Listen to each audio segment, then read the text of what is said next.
guys, I think we're live. Are we live? I don't know. Oh, I think we are live. Okay. So anyways, hello everyone. This is a new stream that I just started. Unbanned from the YouTube thing. So I would just like to make a quick video about the DJI Spark and Mavic. The Mavic really doesn't have anything to do with it. But anyways, let's get into this video.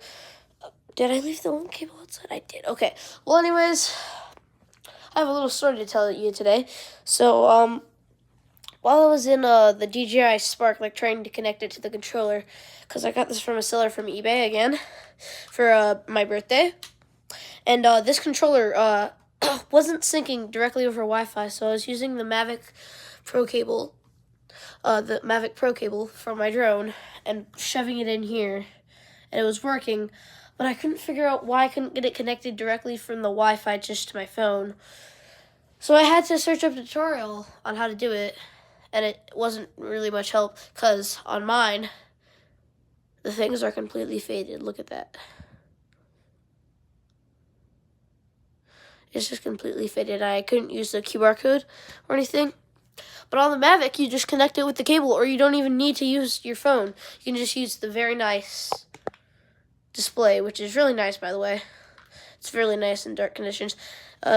Also, if you can, scan this, I don't really care that much. But, with the Mavic, you can just, plug it in with your phone and just use it like that. And, that's okay, but I don't like using here. I think I just stopped. Anyways, but I don't like using the cable on here because it doesn't work for me, so I just have it connected to Wi-Fi. But here's how I got it to work. So, let me just show you a quick video, I guess. Okay, here. Well, anyways, here, let me just talk about it because I don't think I can do that in the live stream. But anyways, I powered it on like this. I searched up the quick tutorial on how to pair the controller to the remote like this. Here. I might be able to fly it in here. I don't know. Thought that was a couple of months. I haven't flown it because the batteries were dead, so I just had it laying around for the video. And there's going to be flying in the end, by the way. It'll connect once it's green. Hang on. Okay, here's how to sync it, by the way, if you're curious. So you hold... Oh, is it connected? Oh, it is. But you hold these buttons and synchronize, and the little button on here. You hold these, and then it starts syncing. But because I already have mine synced, I don't want to do that. But yeah. It wasn't connecting to my phone, so yeah. Now it works. I was previously using with my phone for like a couple months. Just kidding, a couple weeks. Because again, the batteries were dead. I still have the old batteries. They just weren't charging and turning on the Spark. So I just had it laying around for that video.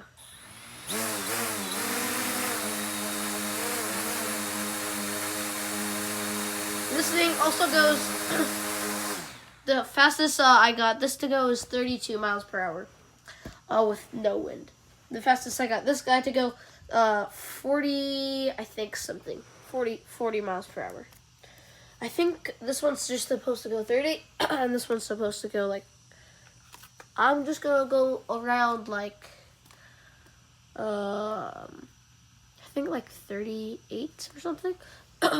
But it was on a really windy day, and I was going back, and it just went... It was insane. Also, just like to say these are basically the same drones, except this one has waypoints, and I think better cameras. This one only has one camera.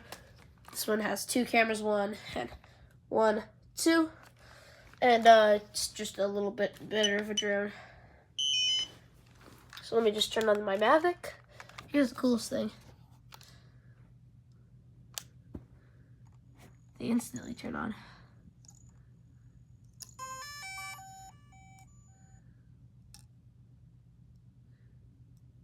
Calibrates the gimbal. This one just goes up. Here, let me show you what I mean. Hear the fan going?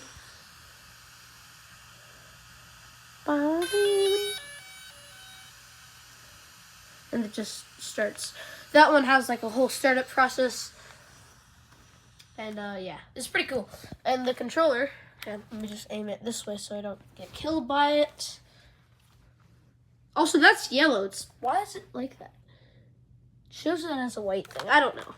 Also, if you're wondering, listen to this. I know you can hear it. I know you can hear that.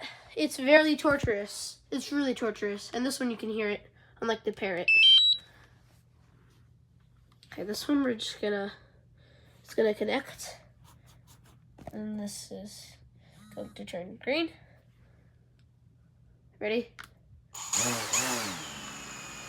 That's terrifying as heck.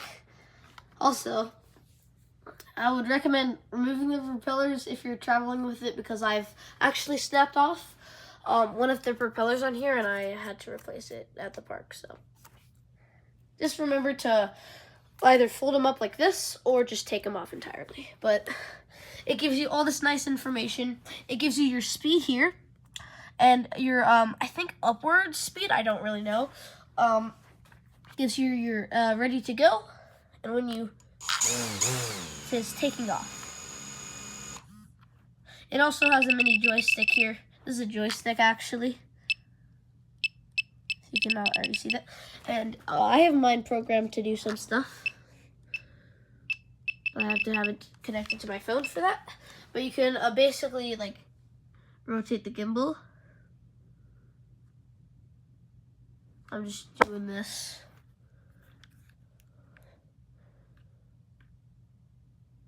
It goes pretty far down. And when you shake it, it like stabilizes. You can normally have this one do it.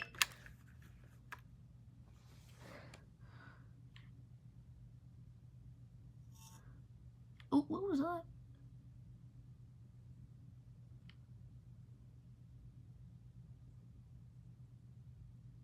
And it can also go up a little bit more than usual. And it can also like flip sideways for portrait shots. Also, I would just like to say that feature just recently got re-added. Whoa! On the Mini 4 Pro. Wait, I mean Mini 3 Pro. And Mini 3. Which mine... Give me a second, guys. I think I can pause it. And guys, I actually have it in here. Wait, do I? Oh, yes, I do. Yeah, I crashed into a pole. And this is what the carnage looks like. It doesn't work anymore, by the way.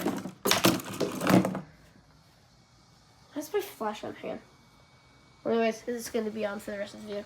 Also, this one, I just turned it off, has a fan in it.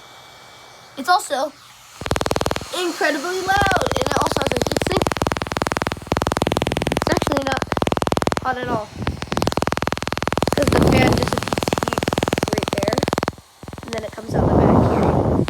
It's really cool. This thing is amazing. I would recommend getting this even today for like maybe 200 bucks. I got mine for like 150. But this thing flies amazing. You just like to say, on the remote control, this display is so gosh darn helpful. Like when you full screen it on your phone, it just makes it so much easier. But if you want to get a little bit more professional and bougie, then I would get the Mavic 2. I did convince one of my cousin's dads to get the Mavic 3 Pro. It's a really good offer if you really are like into that stuff, which I am. But I would just get one of these if you're like, just want to get some cool filming shots for like a movie or something. Just kidding, not a movie, but like stuff. Get it inspired for like a movie. But yeah, pretty cool. You got the Spark if you just want to have a little fun with the toy. I would still get a Mini though. Even though it's not as good as the, even though it's not really that good, I would still recommend it even though it's pretty old. I think it's like 7 years old, I don't know. Also, this customizable like action button here is so useful. I have it mapped to my battery info, and the same on this guy too. I have the battery info mapped to this button right here. Because I am terrified of these batteries just like overheating. Because previously, should I even tell you this story? Okay.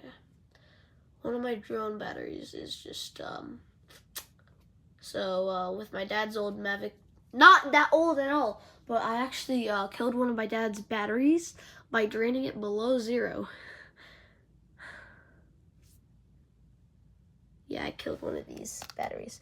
I drained it, I was up like 5, maybe 10 feet, and then it just went, and I was like, oh no, I killed it. And I was like, oh, the battery wasn't turning on. I tried plugging it in, and it wouldn't charge. And I still have it. I think it's at my cousin's house because we gave it to him. And I was like, oh, one of the batteries wasn't working. And I was like, oh no, that sucks. But yeah, I killed it. Don't tell them, please. But yeah, these batteries are really good. And the one that I came with on eBay was actually puffed up a little. There's only 2 batteries that was working, but I don't care. They're pretty nice. They last for like 28 minutes, 27. I would say they actually last longer than DJI says they do. I think DJI says they last like 27 minutes, 28, I don't know. But yeah, you get around 28 minutes of flight time. And with these, you get 17. Just 17. I know it's rated for 16, but I push them to the limits with just doing this. I just push up on the stick. I get as much juice as I can out of these guys. So yeah. I think that's all I have to do for this video. Other than my annoying... Oh, we were talking about the Spark. Anyways. Okay, let's get back to the Spark story. So anyways, I was trying to figure out why one wouldn't pair to the phone. And then I was like, let me try to enter this password, but I couldn't see it, as you can see here. I couldn't see it. And I tried entering 1234, because it says it right there. And I looked up the video and said the default password is 1234, 1234. And I entered that and it didn't work, so I was like, let's try it on another device. And I tried it on this iPad right here. And it wouldn't work, so I just got a little angry and put it in there. And then I was like, ooh, let me borrow my Mavic cable. So I yoinked it. And, can you guys see it? Okay. Well, anyways, I, heard a little rip in my cable. I don't know what it was, but it looked fine and it still worked. But then I plugged it into here. It worked, but I had to have my phone, like just barely hanging on like that. And this would just be like this. I just couldn't, wait, no, I just had it like this to use it. And I just had my phone like this. But yeah, I was plugging into the bottom and it was working. And then I looked at the Wi-Fi password. 377401, whatever. And it was really long, so I changed it back to 1234, 12345, and I added an extra 5 at the end. But yeah, it's a pretty good thing. I would recommend if you, I would recommend this controller if you don't have a Spark controller. Trust me, I hate the phone. I hate it. I hate it. I hate it. I hate it. The controls are intuitive. And even flying the Mavic without the gosh darn controller. The first time I ever flew this guy, I did it without the controller because my controller was dead at the time. So I flew it with my phone, and I flew it over my tree, like my palm tree, and I just went, unable to connect. RTH returned to home. I was like, oh crap, oh crap, oh crap, oh crap, oh crap. And then it just went up like 50 feet. And I was like, oh no, why is it going so high? And then it was about to land in my neighbor's yard when the precision land kicked in, and then I got regained connection, and it went, and then it landed, and I was like, okay, never doing that again. And I've never used my phone since, so curse you, phone, you suck. You're only good for filming YouTube and watching YouTube. And I guess using it for drones, like the footage. I would still prefer iPad for that though. So I guess not. You're just really meant for YouTube and shorts. But yeah, that's pretty much it for this video. And yeah, go get yourselves one of these. And I'm gonna fly this guy again. I've only flown it once, like I said before, and I've crashed it. And I've also added this sticker to it. It's really nice. But yeah, this video is a lot longer than I thought. Or live stream, whatever. It's not a live stream anymore. But yeah, it's a pretty nice parrot. I've only flown it once, like I said, so I'm gonna charge it. And I'm also sick if you haven't already noticed. But yeah. And yeah, thank you guys for supporting this channel and getting me to 60 subscribers. Amazing. Yeah, thank you. But seriously, I'm really proud of me getting 60 subscribers. Like, that's a story for another day. But yeah, see you guys.